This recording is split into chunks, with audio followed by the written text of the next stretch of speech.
नमस्कार, मी दिनकर शिंदे. आपण पाहताय DS न्यूज. तुमचं मत माझं मत मध्ये आपलं स्वागत. मित्रांनो, महत्त्वाचा मुद्दा मी आपल्यासोबत घेऊन आलोय आणि तो म्हणजे असा आहे की या लोकसभेच्या निवडणुकीकडे सगळ्या मतदारांचं लक्ष आहे. त्याचं कारण असं झालेलं आहे की राज्यामध्ये अनेक घडामोडी घडलेल्या आहेत आणि या घडामोडीनंतर आता पुन्हा राज्यातला मतदार कोणाच्या बाजूने कौल देतोय याकडे सुद्धा देशाचं लक्ष लागलेलं आहे.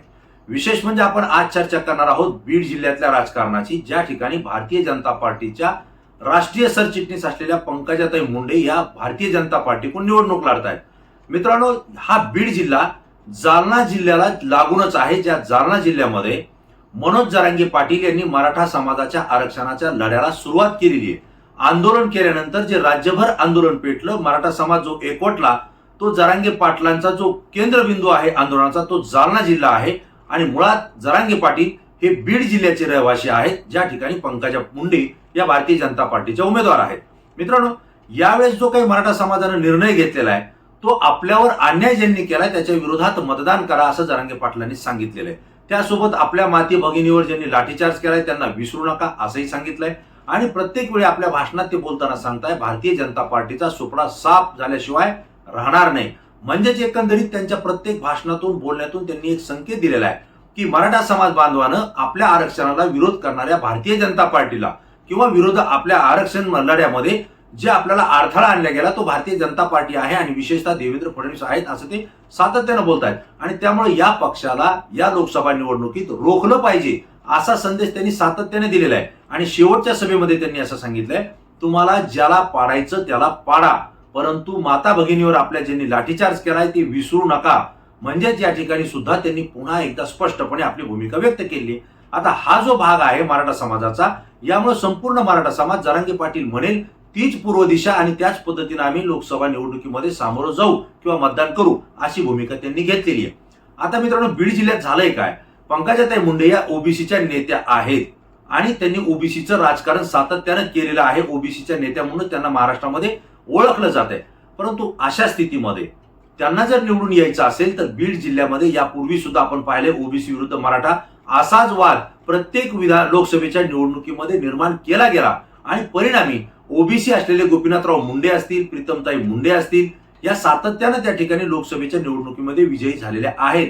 कारण ओबीसी आणि मराठा असा जर वाद निर्माण केला तर ओबीसी हा एक गठ्ठा मतदान मुंडे परिवाराला, मुंडे उमेदवाराला त्या ठिकाणी मिळत होतं आणि दुसरा राहिला प्रश्न मराठा समाजाचा. जरी ओबीसी मराठा वाद लावला तरी ओबीसी एकत्र होत होते, मराठा कधीही एकत्र होत नव्हता. आणि त्यामुळं जो काही मराठा समाज मुंडे परिवाराच्या सोबत जुटला गेलेला आहे किंवा राजकीय पक्षांच्या नेत्याच्या सोबत जुटलेला आहे तो आपोआपच भारतीय जनता पार्टीच्या बाजूने झुकत होता आणि परिणामी तो उमेदवार विजयी होत होता. हे आतापर्यंत चित्र आहे. हे पहिल्यांदा असं घडतंय की मराठा विरुद्ध ओबीसी असा जरी वाद लावला असला तरी आता मात्र मराठा समाज एकवटलेला आहे. ओबीसी समाज पहिल्यापासूनच एकत्र असतो, तो त्यांच्या विचारानं मतदान करतो, परंतु तो सुद्धा आता दोन गटामध्ये, दोन विचारसरणीमध्ये विभागलेला आहे. तो कसा, त्याविषयी सुद्धा आपण चर्चा करूयात. परंतु आज असं झालंय, मराठा समाज ज्या बाजूने राहील तोच बीड जिल्ह्याचा खासदार राहील असं चित्र आहे. आणि म्हणून मराठा समाज आपल्या बाजूने घेण्यासाठी भारतीय जनता पार्टीनं प्रयत्नाला सुरुवात केलेली आहे आणि त्यांच्या पंकजाताई मुंडे यांच्या विजयासाठी आता बीड जिल्ह्यात प्रस्थापित मराठा नेत्यांची फौज उभा राहिलेली आहे. मला आपल्याला आवर्जून सांगावं लागेल, मी फौज या अर्थानं म्हणतोय की पंकजाताई मुंडे या जरी ओबीसी नेत्या असल्या तरी त्यांनाच निवडून आणण्यासाठी प्रस्थापित मराठा नेते यांनी एक युनिट तयार केले, एक फौज तयार केलेली आहे प्रत्येक मतदारसंघात आणि ते कामाला लागलेले आहेत. जर आपण तसं पाहिलं तर गेवराई विधानसभा मतदारसंघामध्ये भारतीय जनता पार्टीचे आमदार जे की मराठा समाजाचे आहेत, लक्ष्मणराव पवार, हे त्या ठिकाणी पंकजाताई मुंडे यांच्या प्रचारासाठी त्या ठिकाणी पुढे असणार, अग्रेसर असणार, कारण ते भाजपचे नेते आहेत, भाजपचे आमदार आहेत. परंतु त्यांच्याच सोबतीला राष्ट्रवादी अजित पवार गटाचे नेते असलेले माजी आमदार अमरसिंह पंडित आणि बीड जिल्हा परिषदेचे माजी अध्यक्ष विजयसिंह पंडित हेही मराठा नेते हे लक्ष्मणराव पवार यांच्या खांद्याला खांदा लावून पंकजाताई मुंडे यांच्या विजयासाठी गेवराई विधानसभा मतदारसंघातून प्रयत्न करताना दिसत आहेत. दुसरी बाजू माजलगाव विधानसभा मतदारसंघामध्ये राष्ट्रवादी अजित पवार गटाचे नेते प्रकाश सोळंके हे आमदार आहेत, ते मराठा समाजाचे आहेत. त्यांच्याच घरावरती हल्ला झाला होता मराठा आरक्षण लढ्यामध्ये, हेही आपण पाहिलं होतं. आज तेच प्रकाशदादा सोळंके हे पंकजाताई मुंडे यांच्या विजयासाठी माजलगावमधून प्रयत्न करतायत. त्याच भागामध्ये, त्याच विधानसभा मतदारसंघामध्ये निवडणूक लढू इच्छिणारे किंवा लढलेले रमेशराव आडसकर हे सुद्धा मराठा नेते आहेत. हेही पंकजाताई मुंडे यांच्यासाठी त्या मतदारसंघामध्ये प्रयत्न करतायत, विजयासाठी ते लढतायत. असं जर आपण पाहत गेलो तर बीड जिल्ह्यामध्ये आष्टी पाटोदा या मतदारसंघामध्ये आमदार सुरेश धस हे भाजपचे आमदार आहेत, हे सुद्धा मराठा आहे. ते पंकजाताईंच्या विजयासाठी त्या ठिकाणी लढा देत आहेत. त्यांच्यासोबत बाळासाहेब आजबे राष्ट्रवादी अजित पवार गटाचे आमदार आहेत, तेही मराठा आहेत. तेही पंकजाताई मुंडे यांच्यासाठी त्या ठिकाणी जीवाची पराकाष्ठा करतायत.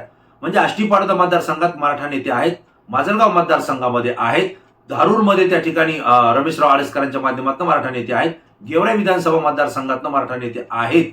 परंतु याच वेळी बीड जिल्ह्यामध्ये विधानसभेची निवडणूक लढू इच्छिणारे आणि शिवसेना एकनाथराव शिंदे गटाचे जिल्हा प्रमुख झालेले, जे की अगोदर उद्धव ठाकरे गटाचे जिल्हा प्रमुख होते, आता त्यांनी पक्षांतर केलेले, एकनाथराव शिंदे गटात आले, ते अनिलदादा जगताप हे मराठा नेते आहेत. ते मराठा आरक्षणाच्या लढ्यामध्ये सुद्धा उभा होते आणि ते जिल्हा प्रमुख आता पंकजाताईंच्या विजयासाठी सरसावलेले आहेत.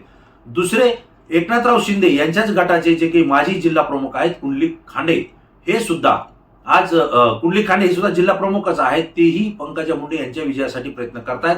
एकनाथराव शिंदे गटाचे दुसरे जिल्हा प्रमुख आहेत सचिन मुळूक, हे सुद्धा मराठा नेते आहेत, ते सुद्धा पंकजाताईंसाठी विजयासाठी लढतायत. भारतीय जनता पार्टीचे जिल्हा प्रमुख राजेंद्र मस्के हे सुद्धा मराठा नेते आहेत, मराठा आरक्षणामध्ये सुद्धा ते होते, ते सुद्धा पंकजाताई मुंडे यांच्या विजयासाठी लढा देत आहेत.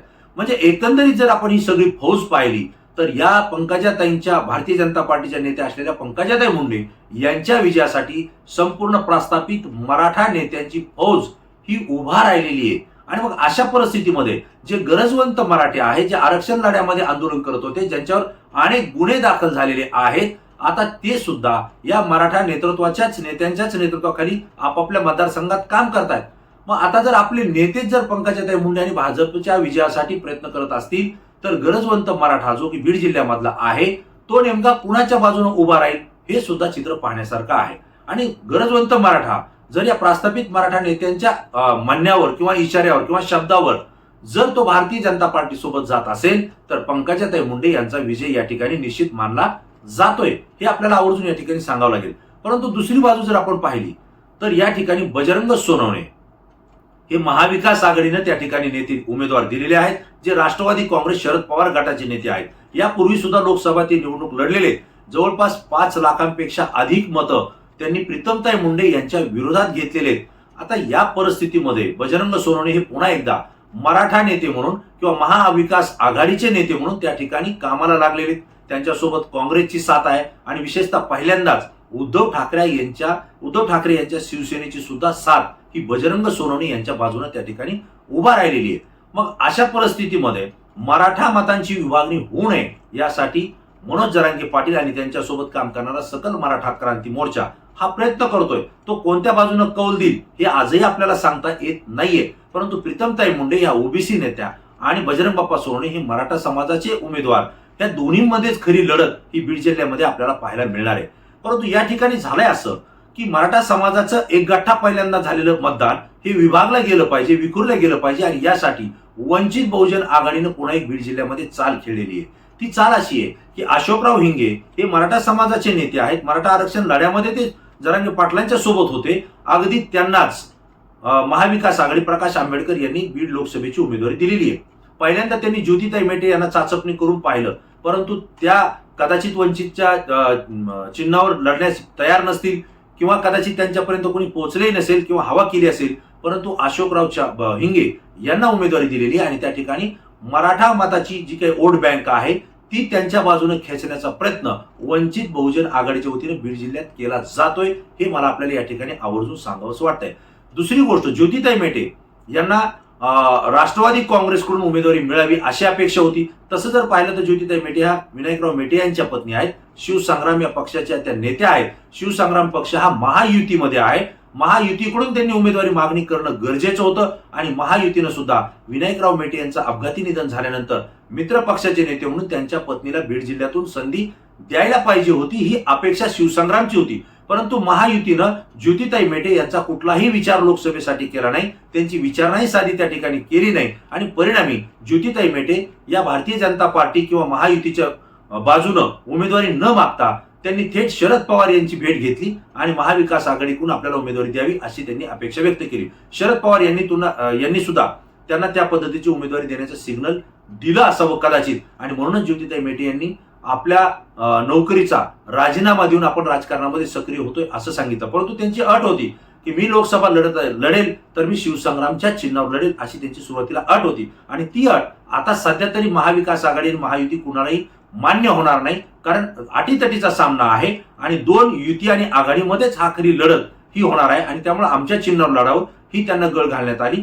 नंतर दुसऱ्या टप्प्यामध्ये मात्र त्यांनी ती अट स्वीकारली, कोणत्याही चिन्हावर होईना परंतु मी लढण्यास इच्छुक आहे असं सांगितलं. परंतु त्यांना शरद पवारांनी उमेदवारी दिलेली नाही.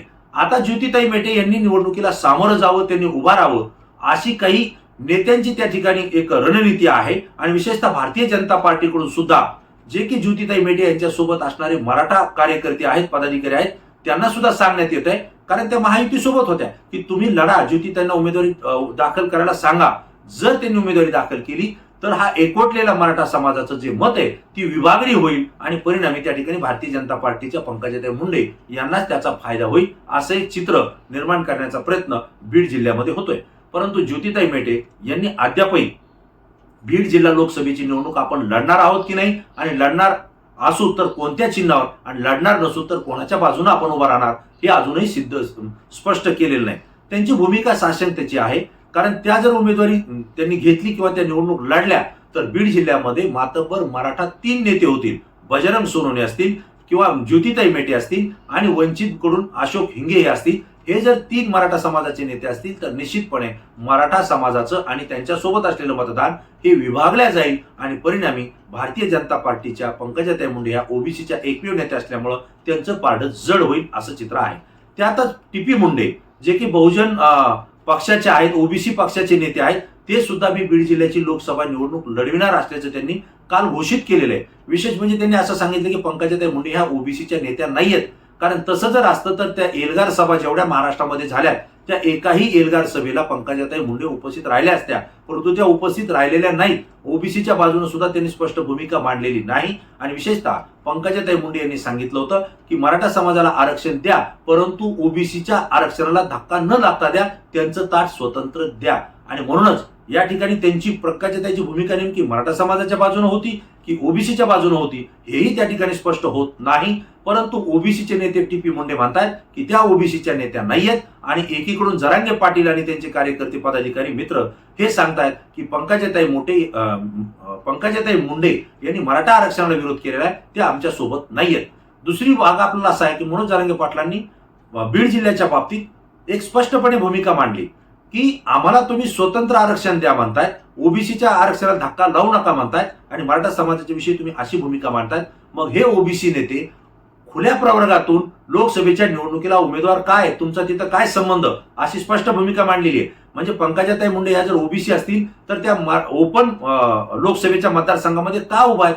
मग तुम्हाला ओपनच्या जागेवरती उभा राहायला आवडतं, मग त्या ठिकाणी मराठ्यांना मात्र ओबीसी आरक्षण द्यायला आवडत नाही, त्यांचं मतदान मात्र तुम्हाला घ्यावं वाटतं, असं का? असा स्पष्टपणे घणाघाती प्रतिपादन हे मनोज जरांगे पाटील यांनी जाहीर सभेतून केलंय, माध्यमांशी बोलताना केलेलं आहे. आणि म्हणून ही जी बीड जिल्ह्यातली एकंदरीत परिस्थिती जर आपण पाहिली तर पंकजाताई मुंडे आणि बजरंग सोनवणे यांची सरळ लढत होणार आहे, अटीतटीची लढत होणार आहे.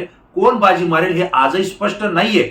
पंकजाताई मुंडे या भारतीय जनता पार्टी आणि विशेषतः देवेंद्र फडणवीस यांच्या पक्षाच्या उमेदवार असल्या कारणानं त्या ठिकाणी मराठा समाजाची तीव्र नापसंती त्यांच्या गटाला आहे, विरोध त्यांच्या गटाला आहे. आणि हा मराठा समाज आपल्या बाजूने उभा करण्यासाठी आणि पंकजाताईंना विजयी करण्यासाठी, भारतीय जनता पार्टीच्या पंकजाताई यांच्या विजयासाठी मराठा मातब्बर नेत्यांची फौज त्या ठिकाणी उभा राहिलेली आहे. आणि आता भूमिका महत्वाची आहे ती गरजवंत मराठ्यांची. नेमका गरजवंत मराठा कोणाच्या बाजूने उभा राहतो, जो त्या बाजूने उभा राहील तोच उमेदवार विजयी होईल, असं चित्र बीड जिल्ह्याचं आहे.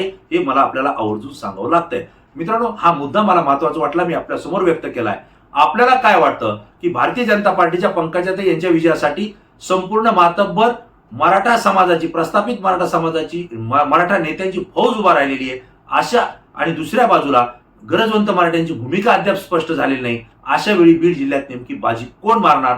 तुम्हाला काय वाटतं? तात्काळ आपली प्रतिक्रिया द्या. तुमची प्रतिक्रिया आमच्यासाठी अत्यंत महत्वाची आहे, कारण ती अत्यंत अभ्यासू असते आणि ती संपूर्ण महाराष्ट्रातून आलेली असते. मित्रांनो, पुन्हा नवीन विषय, नवीन मुद्दा घेऊन आपल्या समोर येईल. तोपर्यंत धन्यवाद.